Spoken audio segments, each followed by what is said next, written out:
Hot,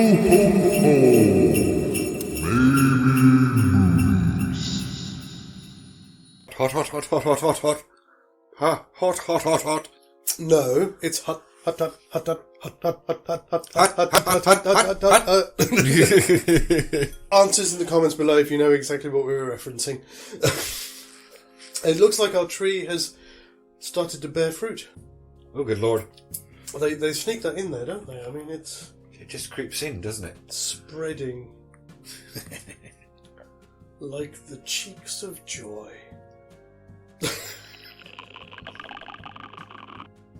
I'm gonna go.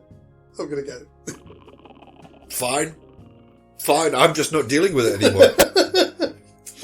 And on that happy thought, we say hello and welcome back once more to our second episode for the week.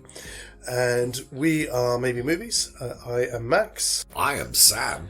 And we are the only channel on the platform making theoretical movies. That's not quite true, because I know Channel Awesome kind of does it as well.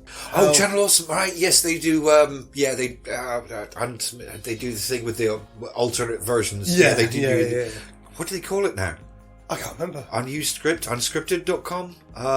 It's something scripted. Yeah, I'll have to have a look. Yeah, I know what you mean, though. Yeah, but we're the only ones who are doing this. So thank you for being part of our unique collective. Thank you.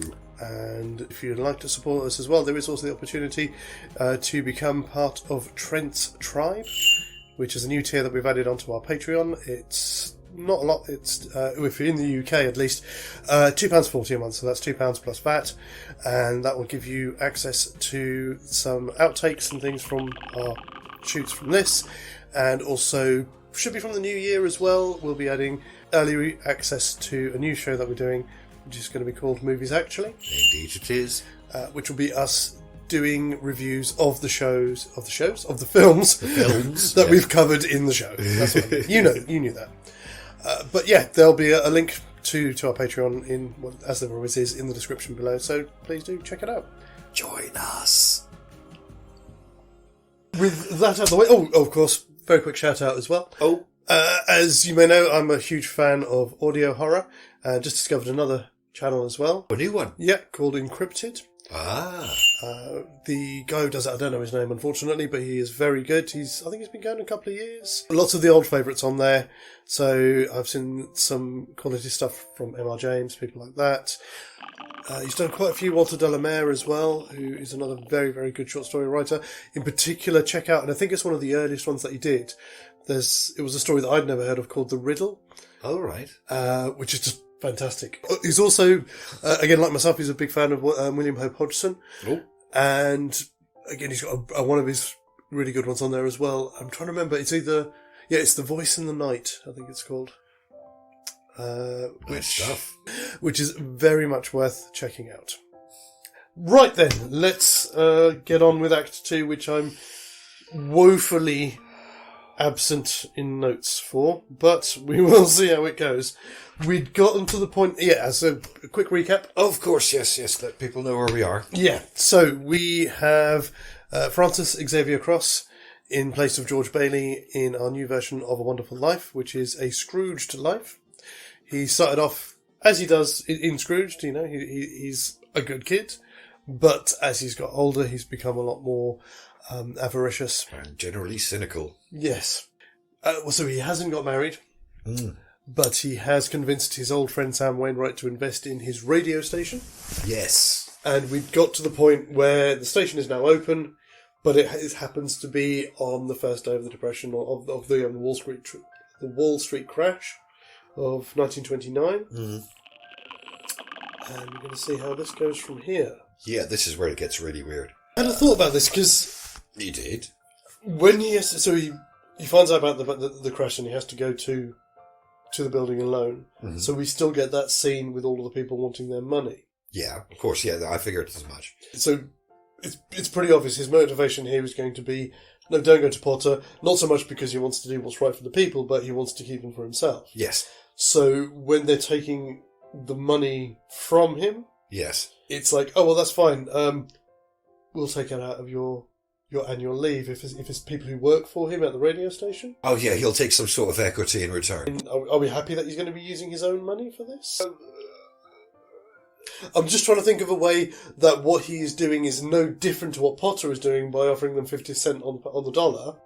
Yes, you're right. Yes, we do need to show that. Rather than, basically downright robbery. He's kind of... It's almost like indentured servitude, isn't it? No, it is. Yeah. Anything that sounds like almost indentured servitude is indentured servitude. But yes, so he'd be laying his claws on people. You see, this is the thing. I'm worried that we're in danger of making him Mr. Potter number 2, and that's not what he's supposed to be. Okay. He's supposed to be a mogul.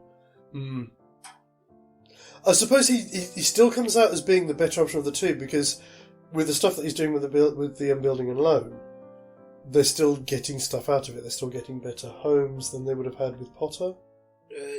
Yes, yeah. So all of those things still apply, and that's possibly what keeps them more on his side than Potter's, because it's a shit deal, but it's better than what they're going to get from Potter. Yeah. And I mean, I think in the long terms, in terms of what's coming ahead with the character, this is less important. I mean, it's important that he's taking advantage of people, but it's not about him becoming another Mr. Potter. It's about him taking advantage so that he can build his career. Yeah. Okay, so I might have looked a bit wrong on that. No, you're not wrong. It's just that we don't want to hang over this for too long, because that's not the point. Okay. We need to get to him actually, because at the moment he still doesn't have a bloody radio station. No, it's just open, hasn't it? It's literally on his first day. So yeah, I think he would take advantage of people, but he would be the least worst option. Yeah. Would be his selling point. I'm like, he's offering you 50 cents on the pound, I'm offering you 75, or whatever his argument is. You know, it's or you get to keep your money, but you just have to do this. But it means that people owe him. Oh yeah, you've got a great voice. You've got a great voice for radio. Come and work for me. Yeah. All of this kind of thing. Yeah. Sorry, it just suddenly occurred to me. I didn't even think about it. Both of these films have a taxi driver who has quite a prominent role in the film. Yes, it does. Yes, it does. Bing. Good old Bert and Ernie. Yeah. Oh, I love Bert. Now, you can't really convince me that Bert and Ernie from Sesame Street aren't in some way related to Bert and Ernie from this movie. I mean, if that's not the basis for it, I will be gobsmacked. No, right. So, okay, we need to engineer his rise to fame. Okay. How are we going to do this? Do you think he gets somebody like Violet working on the station doing the late night radio show? Oh, yeah, no. I mean, going back a bit, that bit with the scene with him with Violet earlier on, with him being, all this outrageous. Yeah, you should be on radio with me. We could do so many things. You've got a face for radio. oh, harsh. But yeah, I think that could work. Because at this point, instead of their constant struggle, which is what we get with George, we need to see his rise to fame, because he needs to be that guy at the end of the second act. So we've got that. We could also throw in stuff, again, especially the time that he's doing it, doing radio broadcasts about how the Depression is going, maybe? Right, for starters, this act involves a lot of time jumps. It does. Because then he covers World War II and everything as well. We don't need to cover it in detail. We just need to cover it. So if we're saying that his brother goes to war... So his brother's the war hero. It's a great thing to talk about on the radio show. He doesn't need to be special. Okay. He just needs to be good. And I know we didn't sort of dwell on it too much in the first act, but I think it's kind of implied that as a kid he spent so much time, his life kind of revolved around the radio in this setup as opposed to the TV. Yeah. In the original film, because absolutely TV wasn't a thing. So, yeah. So, like, for example, instead of Martini's new house, that would be the opening of the radio station. Oh, no, well, we've already had the opening of the radio station, which is on the first day of the Depression, didn't we? Oh, right, yeah, okay. So, right, okay, so it'd be like a promotional day or something like that. Well, I was going to say maybe they could do like a live broadcast from the opening of Martini's bar. From the bar. Yeah. Something like that. Yeah, they could do, yeah. Again, he's showing, for the people... Oh, God, this is getting difficult. This is the yeah. It's getting difficult. It's getting really difficult. He's good at he's good at advertising. That's what it is. That's where he's going to make his money on radio, isn't it? You know, that could be one of the things, but that's not the thing. It's one of many things in this montage that we need to include. So we need to move forward. Move forward, absolutely. Move forward. Yes, because we need to get past the war years. Yes. So we've got 8 years to cover here. So it's a montage of his rise to fame is what we need to cover. So obviously him being really good at getting in advertisers, which can come back to his conversation with Sam Rainwhite, you know, advertising his plastics company and things like that. The things like what Mr. Gower does, like the war bonds, advertising all of those. Yeah. I must admit, I'm stuck. The montage of lifting him up is quite easy, but how do we get him to the crisis point where an angel needs to intervene? We're saying that maybe he wants to expand? So the money that is lost is for an expansion to his operation? To build a bigger tower or something so that he can reach more people? I don't know. It's prize money for a competition on the radio. Of course it is. Of course it is. To coincide with his big Christmas radio show that he's doing. Okay, there we go. Right, okay, we're getting there. Yeah. We're getting there. So what about... He's planned this big Christmas broadcast that he wants to do. Uh-huh. What about he's going to be doing part of the broadcast from wherever it is, like a homeless shelter, which is where Claire is working? I know it's different because... Why do we need Claire here? Because we haven't seen her for a while. She's sort of dropped out of the film, hasn't she? Oh, right, yeah. So we need to bring her back in, because in this one he's not going to call her, because he's being pursued by ghosts. I figured we'd cover that by showing what happens to Claire when he's not in her life. Ah, yes. Yeah. So that doesn't come up till Act 3. Oh, no, that makes sense. That's better. So, I don't know. I don't know if this works, but I'm imagining, so he's doing this big Christmas giveaway. Mm-hmm. You know, competition, giveaway, something like that. So that's what the money's about. That's where Uncle Billy's mistake comes in. He goes to the bank to get the money and then has that encounter with Potter and loses it. Exactly. But this is all about Frank's ego. And the real reason he's celebrating is that he's finally a richer man than Mr. Potter. Okay. And this is his way of showing that he's a richer man than Potter by giving all this money away. So, at the moment of his triumph, Uncle Billy screws it up, and because it's a competition, he's legally bound to pay the prize winners. So there's a contract involved. Fantastic. Yes. Oh. Well, it saved the film, so how can we not? This is his big day. He's finally able to prove, like, in a physical sense, that he is a better and richer man than Mr. Potter. Yeah.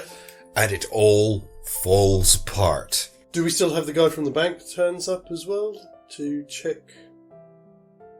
Yes. There will be a state observer to ensure the fair adjudication of the competition. Of course there will be, and he'll want the money so that he's got it in his possession so it can't go anywhere. He can't provide it. I'm pulling this stuff out of my ass. Yeah. That's fantastic. And then we don't get, obviously, the stuff at home, but we can then instead ramp up the scenes between him and Billy trying to find out what's happened to the money. Yes, of course. You think he would go to Potter? That's the question. I think we should do it a different way. I think after he's pretty much finished lambasting Billy, yeah, and he's out walking in the snow, I think we should have Potter just drive by in his car and stop and just turn the screw. Yes. Oh, you're looking... Oh, yeah. You're looking down there. What's the matter? Mm-hmm. I thought this was your big day. Yeah. Something wrong, is there? Yeah, and then just drive off. Well, because then it comes back to the same threat about calling the adjudicator and... Exactly. Yeah, it does, yeah. I like the random encounter in the street. It's a nice touch, yeah. And then we get... Sorry, I thought you were pointing at. I was like, I said looking at the stars. Okay, damn it. And then from there, because that could lead him straight to martinis. Yeah. This works. The only thing that we do lose then at this point is we don't get his encounter with the school teacher's husband. No, we don't. But that could easily be my husband won a... it could be something, I don't know. It could be something as simple as my husband won a competition 6 months ago and you still haven't paid me, you bastard.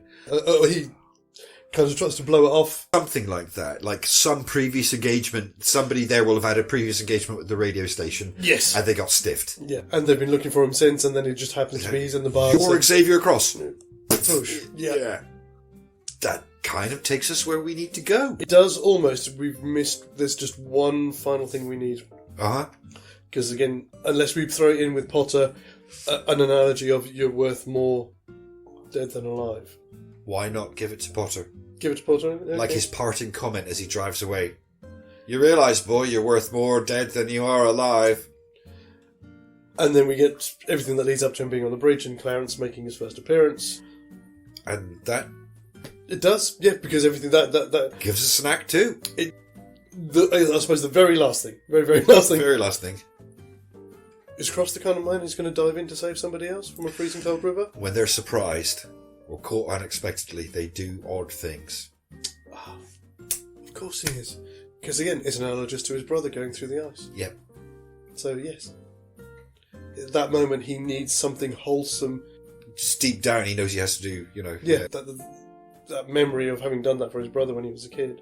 Yeah. One of the few good acts that he ever did. Yeah, exactly. Oh, yeah, exactly. One of the few good things I ever did with my life. If we want to labour the point as well, we can say that in his coat pocket he's got a present from his brother that he hasn't opened, and he opens it on the bridge, and it's the picture of the two of them.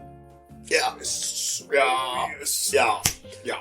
And that's it, and that's the end of the act too. That is the end of the act. I honestly thought we were going to break this baby before we even got started. This is one of the hardest ones we've done for a while. Excellent. Okay, so we are set up, ready for our final act of It's a Scrooged Life, which will be coming your way on Wednesday next week. So please do make sure that you stop back in and see us and find out if and how we can bring this one to... No, I'm going to stop. You nearly said a thing, didn't you? I nearly said a thing. I didn't say a thing. We'll see if we can bring this one to the final curtain. That's not what I was going to say. It was a lot worse. Until then, have a wonderful weekend. Get your Christmas shopping in, and we will see you next week. As always, guys, TTFN. Ba ba ba ba ba ba ba ba ba ba ba ba ba ba.